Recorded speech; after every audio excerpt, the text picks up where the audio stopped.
Astagfirullah. Ada waktunya miskin atau terikat dengan tempat. Boleh jadi dia di kampungnya kaya, ketika pindah ke kampung lain tidak kaya dia. Atau boleh jadi mungkin kekayaannya terhitung dan terbatas, rupanya ada yang lebih kaya dibandingkan dia. Tetapi kekayaan Allah itu mutlak. Itulah makna ghina'uhu mutlak. Kekayaan Allah itu mutlak. Yang kedua, kekayaan Allah itu terus menerus dan tidak akan terhenti. Kekayaan manusia terkadang terhenti dan terkadang juga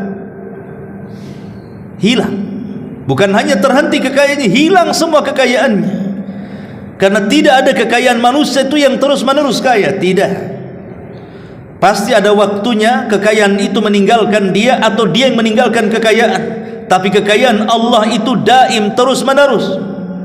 Dan kekayaan Allah itu kaya secara zatnya. Maknanya Allah secara zatnya tidak berhajat kepada makhluknya, sebaliknya makhluk itulah yang berhajat kepada Allah. Qul huwallahu ahad, Allahus samad. Itulah makna samad. Semua makhluk bergantung kepada Allah, tapi zat Allah tidak bergantung kepada siapapun. Itulah al-ghani, artinya Allah itu zat yang maha kaya. Kayanya mutlak, kayanya daim terus menerus, dan kayanya secara zatnya. Ma'asyiral muslimin yang dimuliakan Allah subhanahu wa ta'ala, dalam sebuah hadis qudsi Allah subhanahu wa ta'ala berfirman, ya ibadi, law anna awwalakum wa akhirakum wa insakum wa jinnakum qamu fi sa'idin wahidin fasa'aluni fa'a'taitu kulla wahidin mas'alatahu ma naqasa dhalika mimma indi illa kama yanqusul mihyad idza udkhilal bahr. Allah subhanahu wa ta'ala berfirman dalam hadis qudsi, wahai hamba-hamba, kalaulah orang yang awal-awal di antara kalian digabungkan dengan orang yang akhir-akhir di antara kalian, jadi orang yang awal sampai yang akhir dikumpulkan jadi satu, kemudian dilibatkan jin dan manusianya, kemudian mereka berkumpul di sebuah lapangan yang sangat luas sekali, jin, manusia, dari mulai yang awal sampai yang akhir. Berapa itu jumlahnya? Tidak ada yang tahu kecuali Allah. Fasa'aluni, semuanya meminta sesuatu kepadaku yang berbeda. Orang ini meminta yang lain, orang itu meminta yang ini, orang itu meminta yang lain lagi, dan begitu seterusnya. Kemudian apa kata Allah? Fa'a'taitu kulla wahidi mas'alatahu, pasti aku akan beri setiap satu orang sesuai dengan permintaannya. Mana qasadzalika mimma indi, kalaupun aku berikan semuanya kepada orang-orang yang meminta dari kalangan jin dan manusia, dari orang yang awal sampai yang akhir itu, mana qasadzalika mimma indi, itu tidak mengurangi kekayaan yang ada padaku, kata Allah, illa kecuali kama yanqusul mihyat idza udkhilal bahr, kecuali seperti jarum pentul yang dibenamkan ke dalam air lautan kemudian dicabut, disitulah ada tetesan di ujung dari jarum itu. Satu tetes itulah cukup untuk memberikan semua manusia dan semua jin. Itulah Allah subhanahu wa ta'ala, zat yang maha ghani, yang maha kaya. Makanya dalam hadis yang lain juga Nabi SAW mengatakan, dalam hadis Bukhari dari Abi Hurairah radhiyallahu anhu, qala, Rasul mengatakan, yadullah mal'ah la yaghiduha nafaqatun sakha'ul laila wan nahara, wa qala ara'aytum ma anfaqa mundu khalaqas samawati wal ard fa innahu lam yaghid ma fi yadihi. Nabi SAW mengatakan, tangan Allah selalu penuh, tidak kurang karena memberikan nafkah atau memberikan rizki kepada hamba-hambanya, dan selalu dermawan baik siang ataupun malam. Kemudian kata Rasul, Bukankah kalian telah melihat apa yang dibelanjakan Allah semenjak Dia menciptakan langit dan bumi, dan tidak berkurang sedikit pun yang ada di tangannya. Kalau kita punya uang banyak kemudian kita belanjakan, pasti habis. Seberapa banyak uang yang kita pegang, kalau kita terus belanjakan pasti habis. Tapi di sini Allah Subhanahu wa taala setiap hari membelanjakan, memberikan kepada hamba-hambanya dari kekayaannya. Bahkan setiap sepertiga malam Allah Subhanahu wa taala menawarkan kekayaannya dan mengatakan, man yad'uni fa astajibalah wa man yas'aluni fa utiyah wa man yastaghfiruni fa aghfiralah. Siapa yang minta ku kasih, siapa yang berdoa ku beri, dan siapa yang minta ampun ku ampuni. Setiap sepertiga malam, dan itu setiap hari Allah berikan setiap orang yang meminta di sepertiga malam. Apakah kurang yang ada di sisi Allah? Tidak berkurang sedikit pun. Allah itu kaya, tidak berkurang sedikit pun, kecuali hanya satu tetes yang di ujung jarum itu saja. Itu sudah diperebutkan oleh seluruh manusia dan seluruh jin, dan itu sudah mencukupi mereka. Kalau kekayaan Allah Subhanahu wa taala sebegitu dahsyatnya, lalu kenapa kita tidak yakin kepada Allah dan meminta sesuatu kepada Allah? Idza sa'alta fas'alillah wa idza sta'anta fasta'in billah. Kenapa kemudian kita merasa khawatir kalau ada orang dipecat dari perusahaan yang umpamanya, kalau ada orang di PHK atau gulung tikar usahanya, merasa bahwa rizkinya sempit sampai di situ? Dia tidak yakin Allah itu Ghani, Maha Kaya. Allah bisa mengayakan seseorang dalam sekejap sebagaimana Allah bisa memiskinkan dalam sekejap. Tetapi keyakinan Allah Subhanahu wa taala zat yang Maha Kaya harus tertanam pada diri kita, supaya kita senantiasa berhajat dengan Allah, menjadi hamba Allah, fakir dengan Allah Subhanahu wa taala. Jangan seperti orang Yahudi yang menghina Allah Subhanahu wa taala dengan mengatakan, innallaha faqirun wa nahnu aghniya. Allah itu fakir, kata orang Yahudi. Allah itu fakir, kami yang kaya. Kurang ajar tidak? Kurang ajar. Cemana orang Yahudi mengatakan seperti itu? Allah fakir, kami kaya. Sombong. Ya. Tapi jadilah seorang yang beriman bahwa kita ini fakir, Allah itu kaya. Al-Imam Ibnu Al-Athir rahimahullahu ta'ala ketika memberikan makna apa itu Al-Ghani, beliau mengatakan, huwa alladhi la yahtaj ila ahadin fi syai'in wa kullu ahadin muhtaju ilaih. Dia adalah zat yang tidak berhajat kepada siapapun, tapi siapapun sangat berhajat kepada Allah Subhanahu wa ta'ala. Kemudian juga Imam Al-Khattabi rahimahullahu ta'ala mengatakan, ketika memberikan makna Al-Ghani, dia mengatakan, annahu subhanahu wa ta'ala huwa alladhi istaghna anil khalqi wa an nusratihim wa ta'yidihim limulkihi falaysat bihi hajatun ilaihim fahum ilaihi fuqara muhtajun kama wasafa al-khaliqu nafsahu faqala Allahu azza wa jalla wallahu ghaniyun wallahul ghaniyyu wa antumul fuqara. Kata Imam Al-Khattabi, dia mengatakan yang dimaksud Allah Maha Kaya adalah Dia merasa cukup dengan dirinya dari makhluknya. Dia tidak berhajat kepada pertolongan makhluknya. Dia tidak berhajat kepada kekuatan makhluknya untuk menguatkan kekuasaannya. Dia tidak berhajat sama sekali kepada mereka. Justru mereka yang fakir berhajat kepada Allah, sebagaimana Allah sifatkan sendiri dalam Quran, Allah itu Maha Kaya sementara kalian fakir. Dari sini kita tahu bahwa manusia sehebat apapun mereka beribadah kepada Allah Subhanahu wa taala, Allah itu tidak berhajat dengan ibadah kita. Allah itu tidak berhajat dengan ibadah kita. Perhatikan riwayat Aisyah radhiyallahu anha. Nabi sallallahu alaihi wasallam membacakan satu ayat, walladzina yu'tuna ma atau wa qulubuhum wajilatun annahum ila rabbihim raji'un. Jadi Allah Subhanahu wa taala berfirman dalam surah Al-Mu'minun ayat 60, dan orang-orang yang mereka senantiasa memberikan apa yang telah mereka berikan. Mungkin mereka suka bersedekah, mungkin suka mengajarkan ilmunya, atau mungkin suka beribadah, suka puasa, suka haji, suka umrah, ataulah ibadah yang lainnya. Dan orang-orang yang memberikan apa yang mereka berikan dengan hati yang takut, karena mereka tahu bahwa sesungguhnya mereka akan dikembalikan kepada Tuhan mereka. Aisyah radhiyallahu anha ketika ditanya soal ayat ini, ahumul ladzina yashrabuna al-khamra wa yasrikun, wahai Aisyah, apakah mereka yang dimaksud ayat ini orang-orang yang minum khamr, ataukah mereka yang mencuri?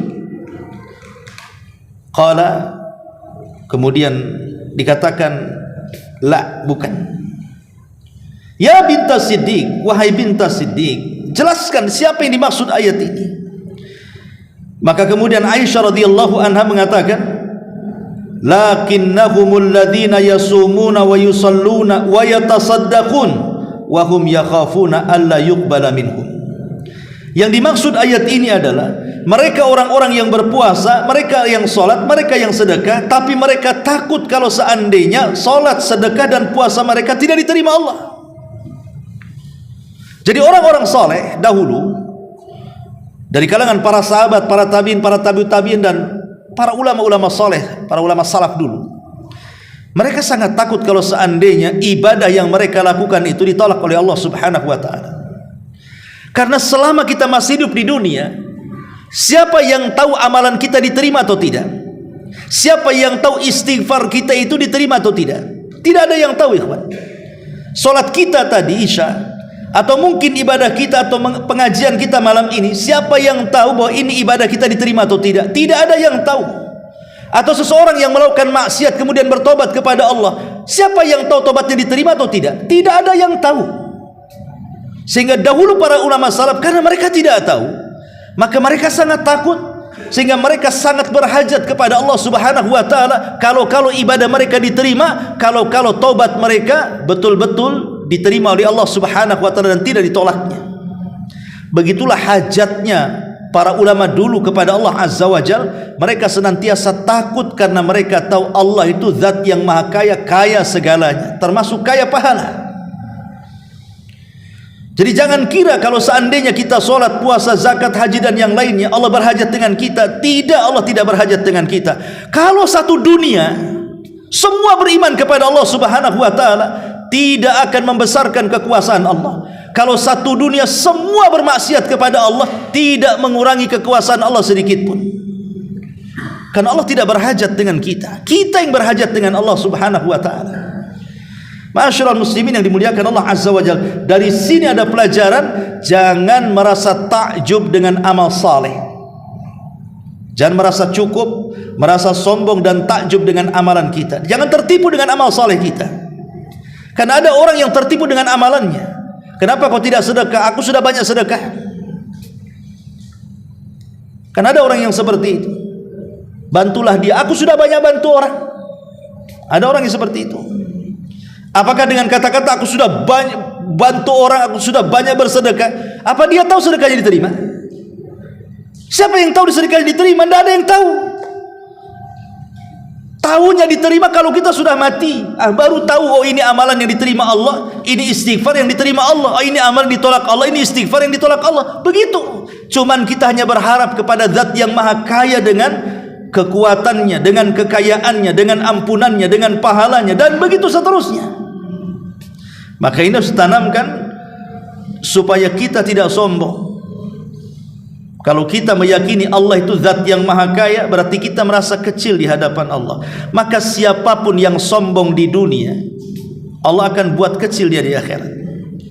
Nabi SAW mengatakan, yuhsyarun al-mutakabbiruna yawmal qiyamah ka'amthali dzar, kata Rasul. Orang-orang yang sombong di dunia akan dibentuk seperti semut kelak pada hari kiamat. Di dunia kalian bisa merasa besar, di akhirat Allah kecilkan, baru tahu siapa yang berhak sombong di sini. Karena sombong itu ridanya Allah. Allah sombong wajar karena dia kaya. Makhluk sombong tidak wajar karena makhluk itu miskin. Sesama manusia saja, yang satu orang kaya, yang satu orang miskin. Dua-duanya sombong. Tapi sombongnya orang miskin itu lebih besar dosanya dibandingkan sombongnya orang kaya. Kenapa? Karena orang kaya sombong wajar, ada pendorong untuk sombong dengan kekayaannya.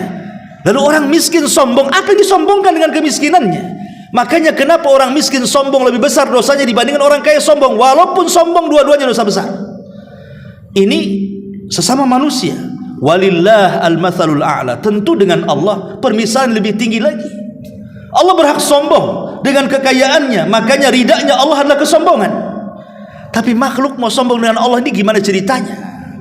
Ya, ma'asyiral muslimin yang dimuliakan Allah Subhanahu wa taala.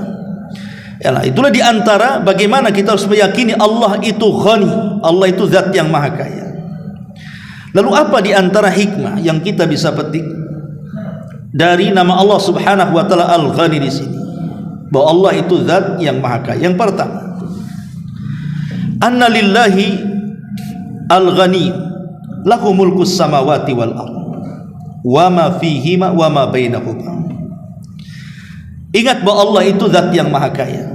Dialah pemilik langit dan bumi, di antara keduanya dan di dalam keduanya. Itu semua milik Allah. Berarti tidak ada sejengkal tanah pun milik kita, walaupun sudah punya sertifikat. Tapi jangan dijadikan dalil pula, oh ini tanah milik Tuhan, berhak saya ambil tanah sebelah sini. Itu aturan negara. Maksudnya secara keseluruhan itu undang-undang manusia. Semua alam semesta milik Allah, baik di antara keduanya atau di dalam keduanya. Dari sini kita menunjukkan bahwa Allah itu ghani secara zatnya dan hamba itu fakir secara zatnya. Yang kedua, bahwa Allah Subhanahu wa taala ghani an ibadihi, la yuridu minhum ta'aman wala syaraban. Allah itu maha kaya dari hamba-hambanya, tidak berhajat hamba memberi makan kepada Allah, memberi minum kepada Allah.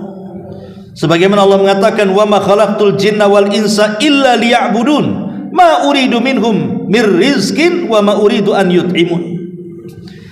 Tidaklah aku ciptakan jin dan manusia kecuali supaya mereka beribadah. Aku tidak menghendaki dari mereka memberikan rizki kepadaku, atau aku tidak menghendaki dari mereka, kata Allah, mereka memberi makan kepadaku. Allah tidak berhajat soal itu.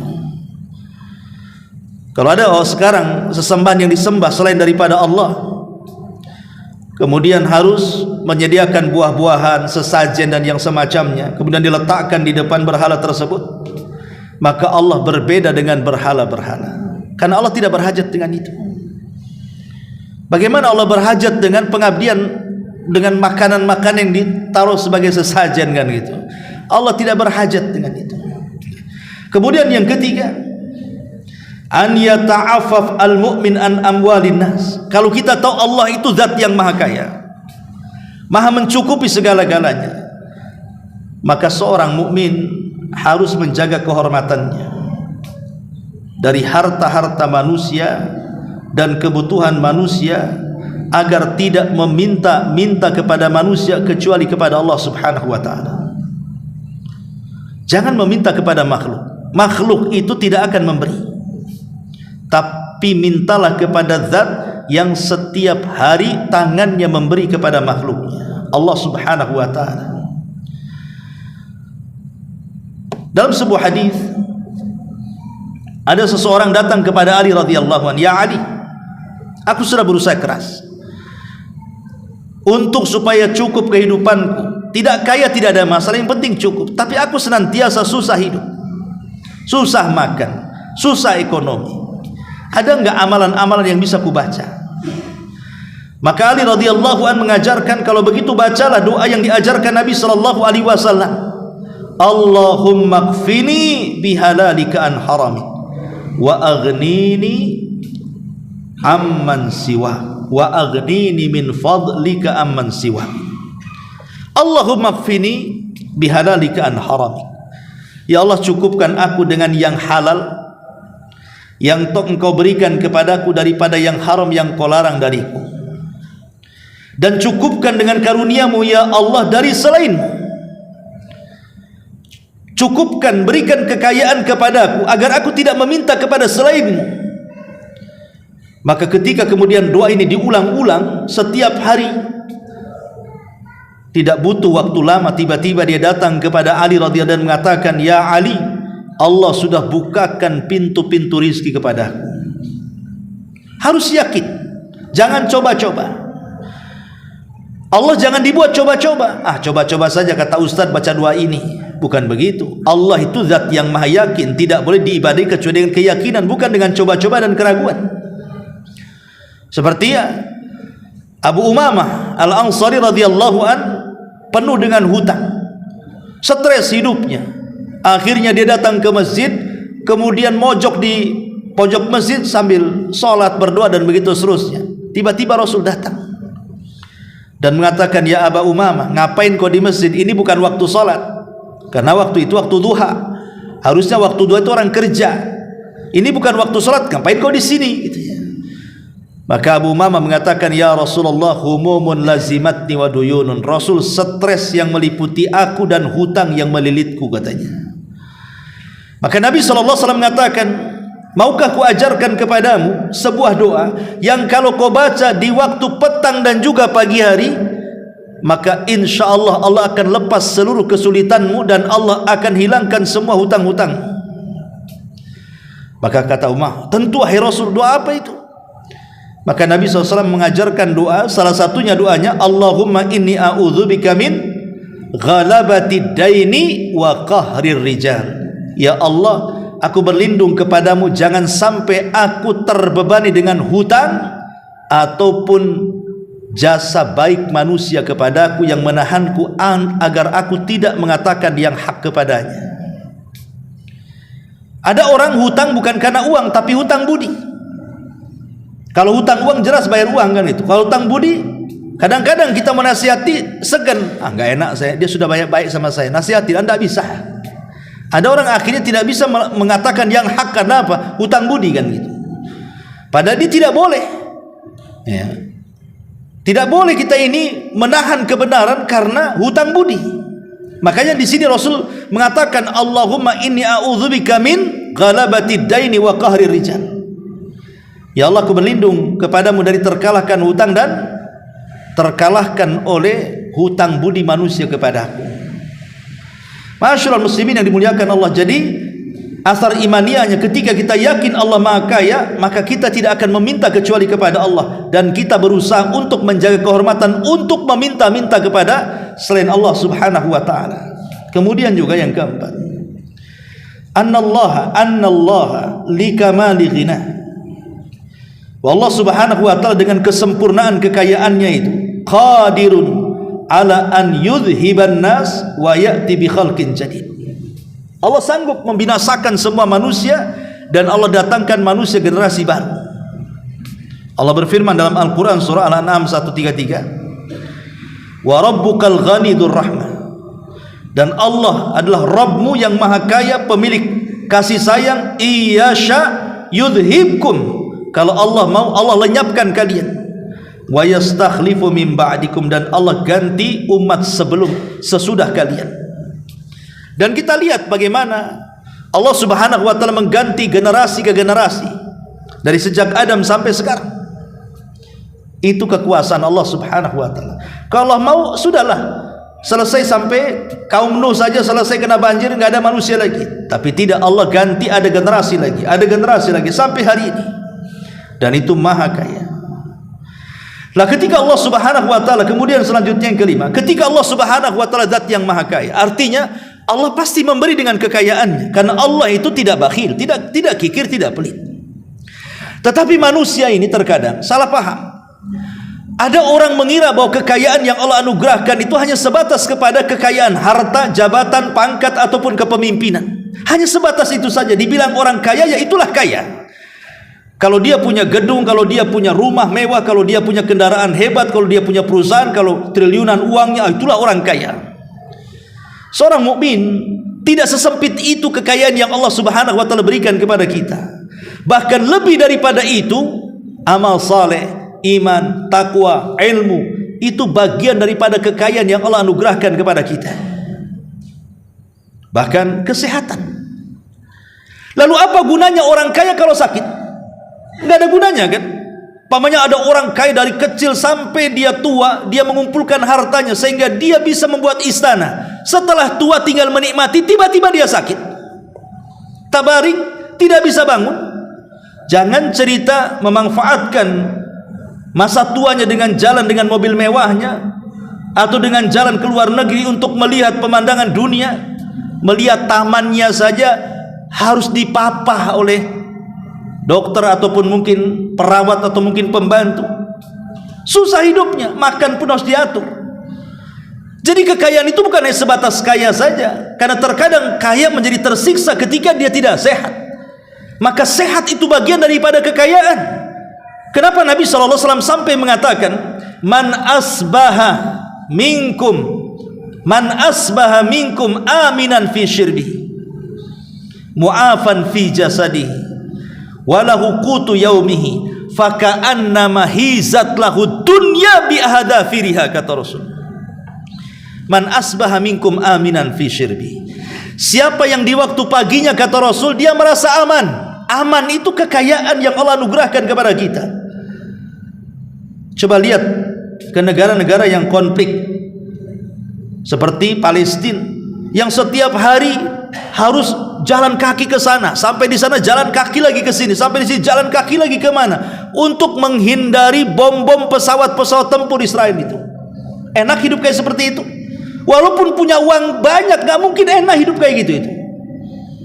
Karena terancam jiwanya kan gitu.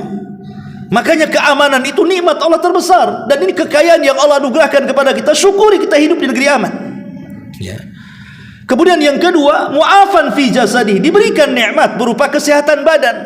Karena kekayaan juga percuma kalau dia sakit, apalagi sampai stroke, apalagi sampai terbaring, apalagi sampai tidak bisa bangun, apalagi sampai koma, naudzubillah.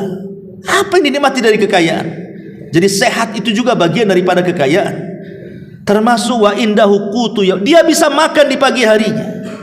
Ada orang yang tidak bisa makan, makanan depan dia tapi tak bisa dimakan. Dia sanggup dengan kekayaannya memberi mungkin 100 macam lauk pauk, tapi tidak ada yang bisa dimakan. Makan ini kolesterol, makan darah tinggi, makan ini, akhirnya ujung-ujungnya kentang rebus. Karena apa? Allah cabut itu kan nikmatnya di situ. Tapi ada orang yang subhanallah, dia semua dimakan. Lalapan dimakan, semua dimakan. Nggak ada pantangan dengan dia. Dimakan semuanya. Bahkan dijilati pula cobeknya.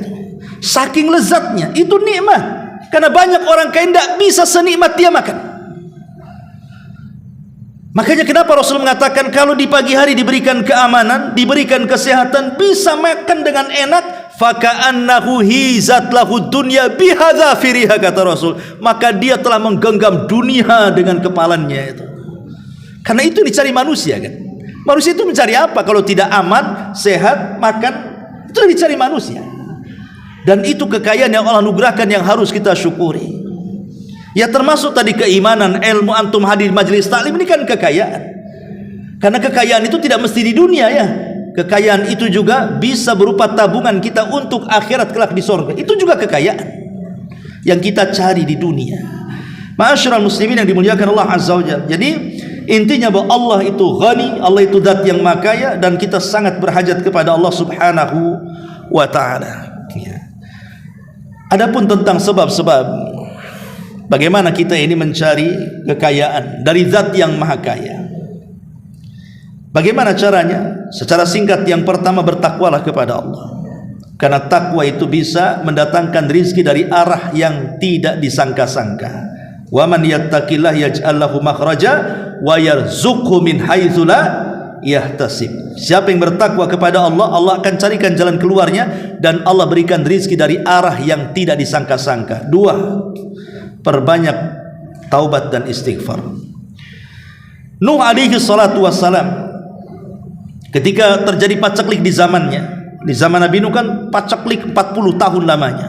Anda bisa bayangkan 40 tahun paceklik seperti apa tuh bumi itu. Maka Nuh menasihati kaumnya. Apa nasihat Nuh kepada kaumnya di saat-saat paceklik tidak hujan selama 40 tahun itu?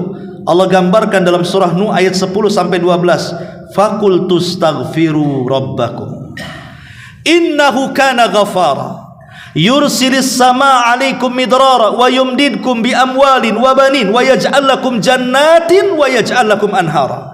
Kata Nuh kepada kaumnya, perbanyaklah istighfar kepada Rabb kalian, karena dia zat yang maha pengampun. Kalau kalian berperbanyak istighfar, kata Nuh, Allah akan kirim dari langit air yang deras, dan Allah subhanahu wa ta'ala akan memperbanyak harta dan keturunan bagi kalian, dan Allah akan jadikan kebun kalian lebat dan sungai kalian penuh dengan air. Lihat, istighfar itu membawa kekayaan dari Allah subhanahu wa ta'ala. Yang ketiga, sidqut tawakkul. Harus jujur ketika bertawakal kepada Allah azza wa jalla. Nabi SAW mengatakan, lau antum tatawakkaluna ala Allah haqqa tawakkuli la ruziktum kama yurzaqut tayr yaghdu himasan wa taruhu bitana. Kalau kalian betul-betul bertawakal dengan sebenar-benar tawakal kepada Allah, kalian akan diberikan rizki persis seperti burung diberikan rizki oleh Allah subhanahu wa ta'ala, keluar dari sangkarnya dalam kondisi lapar, pulang pula sudah kenyang dan mampu untuk memberikan makan anak-anaknya. Lihat burung. Burung itu tidak punya sertifikat, tidak punya ijazah, tidak pernah ikut seminar, tidak pernah sekolah burung itu. Tapi burung ini hebat, Allah berikan insting. Dia kalau keluar dari sarangnya, dia akan melihat makanan dari atas langit. Dan Allah subhanahu wa ta'ala sudah beri insting, dia bisa mengenali makannya yang ada di bumi dengan pandangan yang tajam dari langit. Kadang-kadang kita manusia tidak tahu kalau di bawah kaki kita ada makanan burung tuh. Tapi burung dari langit, dia mampu melihat makanan di bumi. Setelah melihat makanan di bumi, maka dia akan panggil semua kawan-kawanannya. Di sini ada makanan, walaupun sedikit mereka berbagi. Itulah burung. Kalau manusia tidak gitu. Kalau sedikit ya tidak bilang-bilang, banyak lebih tak bilang-bilang lagi. Lagi susah baru stres, baru bilang-bilang ada kerjaan enggak kan itu. Itulah manusia. Ya. Ma'asyiral muslimin yang dimuliakan Allah azza wa jalla. Kemudian yang keempat, silaturahim. Perbanyak silaturahim. Terkadang dengan banyak relasi bersilaturahim dengan keluarga, dengan kawan, dengan apa, terkadang terbuka pula jalan bisnis di situ. Kemudian juga memberikan sedekah, ini jelas ya. Kalau kita yakin bersedekah itu pasti Allah akan ganti. Ya ibna Adam, anfik alika. Wahai anak Adam, bersedekahlah, aku akan berikan harta kepadamu. Kemudian yang nomor 6, kalau memang punya kemauan untuk haji dan umrah, hajilah dan umrah. Karena haji ataupun umrah bisa menghilangkan kefakiran, sebagaimana hadis mengatakan, tabi'u bainal haji wal umrah fa innahuma yanfiyanil faqra. Ikuti haji dengan umrah karena keduanya bisa menghilangkan kefakiran. Kemudian yang nomor 7, menikah. Bagi anak-anak muda menikah. Allah mengatakan dalam surah Nur 32, iyakunu fuqara yughnihimullah. Kalau sewaktu kalian menikah fakir, pasti kalian akan diberikan kekayaan. Siapa di antara kita yang sebelum menikah punya rumah, punya tanah, punya mobil? Enggak ada. Kecuali hanya orang-orang tertentu saja. Tapi umumnya manusia itu fakir dulu. Baru setelah menikah, baru terpikir ingin ngontrak, baru terpikir pengen beli tanah, baru terpikir pengen buat rumah, baru terpikir pengen isi rumah. Akhirnya dia kaya punya semua tuh. Ya. Karena menikah itu salah satu jalan terbukanya rizki. Kemudian yang nomor 8, al-iktsar minal ibadat wa tafriq ba'di waqtilah. Perbanyak ibadah kepada Allah azza wa jalla. Kemudian luangkan waktu untuk meminta sesuatu kepada Allah dalam ibadah kita ini. Kemudian nomor 9, tarkul ma'asi wa dzunub, meninggalkan maksiat dan dosa. Kalau ada yang mengatakan, Ustaz, itu orang itu tidak pernah sholat, maksiatnya jalan tapi usahanya lancar, itu istidraj. Ingat, kalau ada orang yang diberikan kekayaan oleh Allah di atas kemaksiatan yang disukainya, pada Allah benci dengan maksiatan itu, maka hanya istidraj sementara, sampai pada waktunya Allah akan datangkan azab kepada dia. Kemudian yang terakhir juga adalah asyukru waridha. Bersyukurlah kepada Allah atas nikmat yang Allah anugerahkan kepada kita. La in syakartum la azidannakum. Kalau kalian bersyukur, ku tambah. Kemudian redha. Redha itu artinya qanaah. Qanaah itu artinya merasa cukup dengan pemberian Allah, sedikit atau banyak. Redhalah dengan pemberian itu. Karena kalau seandainya kita tasakhut, menolak takdir dengan pemberian, justru kita akan disempitkan rizkinya. Wallahu a'lam bishawab. Ini yang bisa sampaikan, mudah-mudahan ada manfaatnya. Subhanaka wa bihamdika asyhadu an la ilaha illa anta astaghfiruka wa atubu ilaik. Allahu ta'ala alam. Assalamualaikum warahmatullahi wabarakatuh.